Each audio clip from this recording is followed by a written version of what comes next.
Salut tout le monde. J'aimerais vous parler de terrorisme.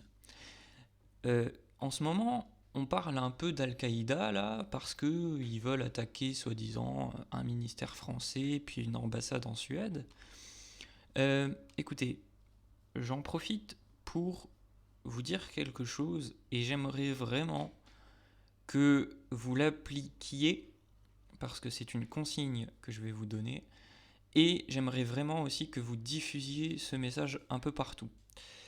Alors, vous savez, quand il y a eu les attentats de Paris, hein, Charlie Hebdo, Bataclan, la réaction des gens, c'était de mettre, par exemple, sur les réseaux sociaux, euh, des bandes noires sur les photos de profil, ou bien des drapeaux français semi-transparents, ou bien de mettre une grosse pancarte Je suis Charlie, etc., etc., de faire des commentaires dessus, des Oh, je suis triste, oh, je suis en colère, oh, je suis ceci, machin.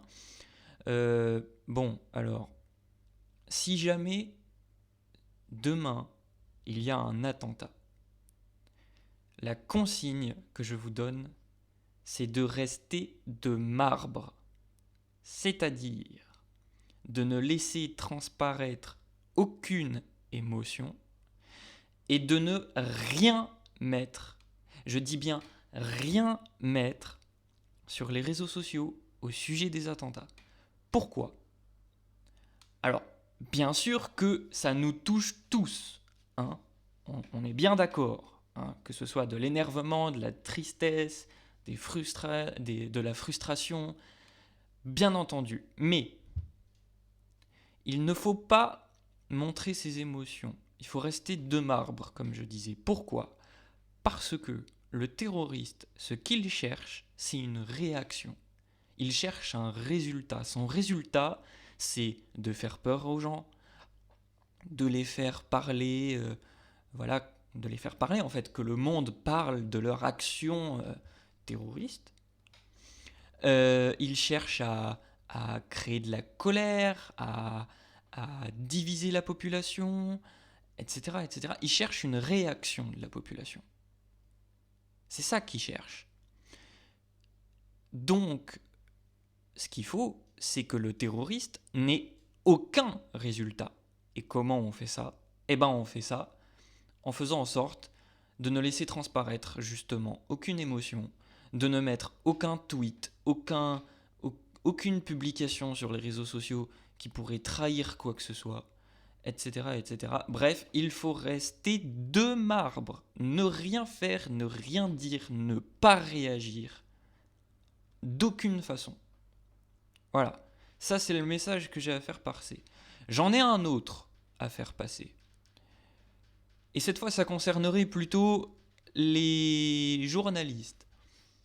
Vous savez que pendant les attentats, les opérations de police, etc., en fait, l'information allait tellement vite que souvent, ça compromettait les, les, les actions des policiers ou des forces de l'ordre pour justement essayer de neutraliser les terroristes et possiblement de libérer des otages, etc.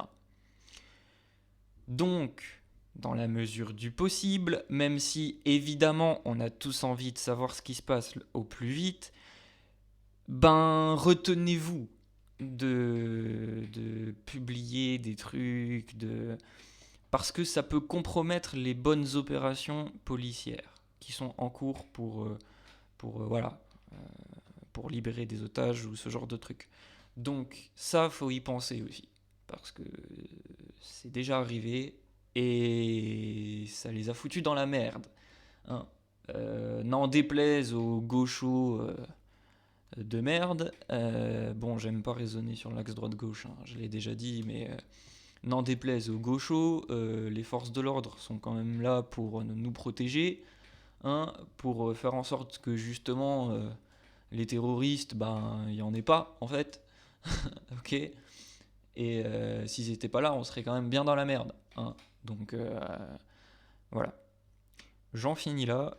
Je vous souhaite à tous une bonne journée et s'il vous plaît, relayez ce message. Je vous en remercie par avance. Salut!